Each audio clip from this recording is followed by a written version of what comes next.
반갑습니다. 오늘은 1월 28일 목요일입니다. 오늘도 박목사 채널에 방문해 주셔서 감사합니다. 오늘은 눈이 옵니다. 오늘 또 날씨 추워진다고 하는데 건강 조심하시고 또 다니시는 길 미끄러운데 조심하시기 바랍니다.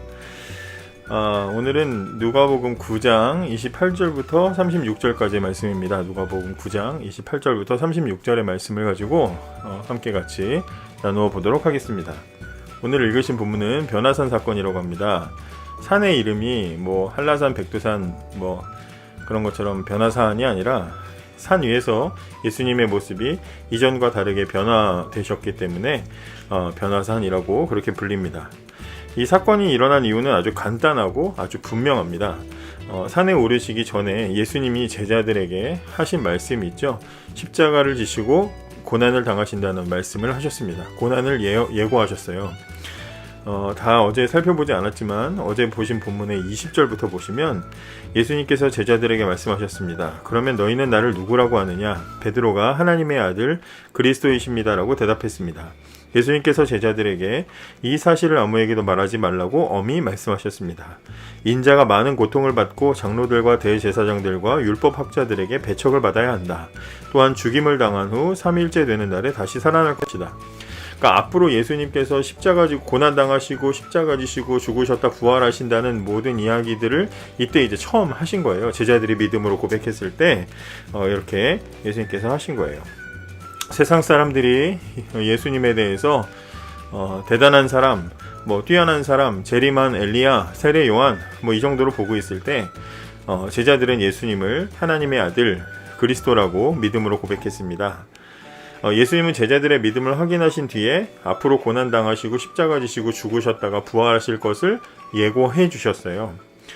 자, 그럼 이제 제자들 입장에서 생각을 해봅시다. 제자들이 아무리 예수님에 대해서 믿고 있고 예수님에 대해서 이제 하나님의 아들이시라고 이제 믿음을 가지고 있다고 해도 제자들은 메시아로 오신 예수님이 앞으로 세례 요한처럼 막 가시는 곳마다 강력한 화염 방사기처럼 막 메시지를 전하시고 능력을 나타내셔서 현재의 이스라엘을 변화시킬 것으로 기대했습니다. 새로운 정치적이고 현실적인 어떤 변화를 보여주실 거라는 기대가 있었어요. 그러니까 세례 요한도 처음에는 그렇게 막 센세이션을 일으키지 않았습니까? 근데 그런 세례 요한이 보기에도 예수님이 좀 죄인들과 어울리시고 가르치시고 그냥 그런 어떻게 보면 좀 약한 모습들 이렇게 좀 막 급진적이고 강력하게 막 뒤집어 엎고 변화시키는 모습이 아니라 그런 모습을 보였을 때 정말 당신이 맞습니까? 의심을 가진 것처럼 제자들도 앞으로 지금은 예수님이 좀 이렇지만 언젠가 예수님이 이 로마도 다 내쫓고 그냥 이스라엘을 새롭게 만드실 거라는 기대가 있었는데 그런 기대를 가지고 있었던 예수님이 막 내가 내 교회를 세우겠다 하셨던 예수님께서 교회를 세우기는커녕 고난과 죽음을 말씀하시니까 그 실망이 굉장히 클 수가 있죠. 힘이 빠지는 상황이었을 것입니다. 28절에 보면 이 말씀을 하신 지 8일 뒤에 예수님께서 베드로와 야고보와 요한을 데리고 기도하러 산에 올라갔다고 하고 있습니다. 내가 이제 곧 고난을 당하고 죽을 것이다. 그리고 부활할 것이다 말씀하셔서 제자들의 사기가 뚝 떨어지고 한 8일 정도 지났다는 겁니다. 마태복음에는 6일 정도 지났다고 나와 있는데 그러니까 정확하게 며칠이 지났다라는 이야기라기보다는 그때의 그 고난과 죽음에 대한 예고를 듣고 충격이 약간 이제 좀 사그라들었을 때 아니면 더욱 깊어졌을 때 이런 상황이라고 할 수 있겠죠. 그런 상황이 되었을 때 예수님께서는 베드로와 야고보와 요한을 데리고 따로 높은 산으로 올라가셨습니다. 종종 예수님께서는 따로 제자들을 데리고 산으로 올라가셔서 기도하시죠.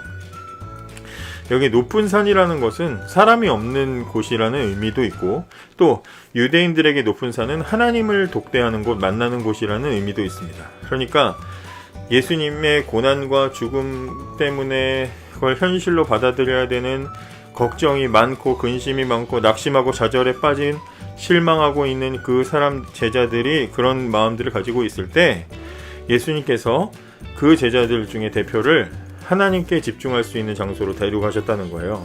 뭐 하시려고 데려갔겠습니까? 제자들을 위로하고 용기를 북돋아 주시려고 데려가신 장소가 바로 높은 산이라는 것입니다. 그리고 땅과 멀리 떨어진 그 산 위에서 예수님의 모습이 변형되는 그런 놀라운 광경을 보여주십니다. 여기서 예수님의 모습이 변했다라는 것은 그동안 인간으로서의 예수님의 보여진 모습과는 다르게 완전히 예수님 본래의 모습을 보여주셨다라고 우리가 이해를 하면 됩니다. 정확하게 어떻다라고 말할 수는 없지만 예수님의 본래의 모습을, 본래의 하나님이신 예수님의 모습을 살짝 보여주신 것이다. 이렇게 우리가 이해하면 되겠습니다.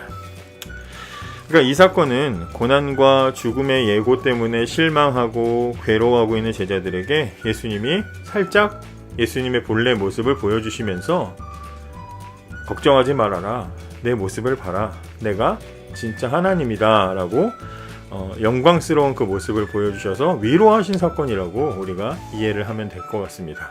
그렇잖아요. 누군가가 누가 아프대, 누가 어떤 병이 있대, 누가 곧 죽는데, 이런 이야기를 들으면 낙심하고 실망하고 속상하고 그러잖아요. 그런데 예수님이 그러신다니까 얼마나 실망스럽고 속상하겠습니까? 그런데 예수님이 나 죽어, 그런데 나는 하나님이야 하고 본래의 영광스러운 모습을 살짝 보여주시는 거예요. 그래서 위로해 주시는, 걱정하지 마, 나는 하나님이야 보여주시는 거예요. 그러니까 지금 제자들이 제일 걱정하고 있는 그 고난과 죽음, 예수님의 고난과 죽음에 대해서 이것은 나 혼자만이 아니라 이것은 하나님이 뜻하신 사건이고 하나님이 뜻하신 계획을 이루는 거야, 걱정하지 마. 예수님은 이제 이걸 제자들에게 보여주고 싶으셨던 거죠. 그래서 이 사건에 어떤 장면이 나오냐면 제자들이 보게 되는데 그 예수님의 변화된 모습을 보았고 또 하나 무엇을 보았냐면 예수님이 모세와 엘리야와 함께 예수님의 죽음에 대해서 대화를 나누는 모습을 보게 됩니다.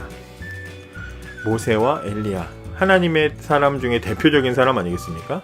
하나님의 사람, 하나님이 보내신 하나님의 일을 하는 대표적인 인물 모세와 엘리야. 이 사람들과 예수님이 같이 뭐에 대해서 대화를 하고 있냐면 복음서를 살펴보면 예수님의 죽음에 대해서, 예수님의 별세에 대해서 의논하고 있다. 이제 이런 이야기가 나오거든요. 그러니까 지금 제자들이 고난과 죽음을 제일 걱정하고 있는데 예수님의 고난과 죽음이 예수님 혼자만의 이야기가 아니라 하나님의 사람을 상징하는 역사적인 두 인물과 함께 그 이야기를 나누고 있으니까 제자들이 볼 때는 어떤 생각을 하겠습니까? 우리 예수님의 죽음과 고난은 하나님이 정하신 사건이지만 그것은 잘못되는 게 아니라 하나님이 이루는 일이구나, 하나님도 아시는 일이구나, 하나님이 함께 하시는 일이구나 라는 것을 보증하는 거죠. 그러니까 실망했던 제자들이 변화산 위에서 예수님의 변형된 모습에 놀라고 또 모세와 엘리야와 함께 이 이야기를 나누시는 모습에 위로를 받는 거죠. 예수님은 그냥 죽는 게 아니구나 라고 위로를 받게 되는 것이죠. 그런데 거기서 마지막으로 한 번 더 하나님이 강력하게 위로를 해주시는데 구름 속에서 35절에 보면 소리가 납니다. 이는 내 아들, 내가 택한 자이다. 그의 말을 들어라. 이번에는 성부 하나님께서 특별히 구름 속에서 음성으로 하나님의 아들이다, 이 예수는 하나님의 아들이다, 그리고 이 예수는 내가 택한 자 곧 그리스도다 라고 하나님이 말씀으로 들려주십니다. 그리고 그의 말을 들으라 이래요.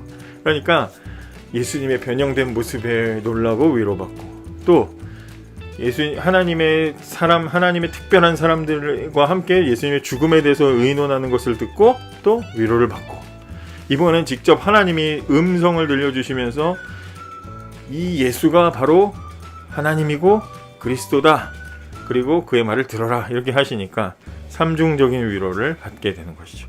아주 멀티 위로를 풍성하게 이 함께했던 제자들이 받게 되는 것입니다. 이제 고난의 자리로 끌려가시는 예수님은 실제로는 변화산에서 보여주신 모습처럼 실제는 강력한 능력을 가진 분이죠. 이제 얼마 안 있으면은 도살장에 끌려가는 짐승처럼 십자가에 못 박히시는 이 예수님의 원래 모습은 하나님의 사랑하는 아들이시고 하나님의 기뻐하시는 아들이시다, 그의 말을 들을 수밖에 없는 그런 대단한 분이시라는 것을 우리는 알고 이제 그 십자가의 고난을 지켜보게 되는 것이죠. 그러니까 변화산 사건을 목격한 제자들은 아마 이 순간에 세상에서 가장 강력한 위로와 용기를 얻게 되었을 것입니다.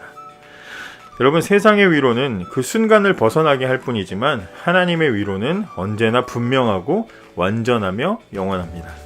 우리도 예수를 믿고 살다가 현실 속에서 예측하지 못한 문제를 만날 수 있습니다.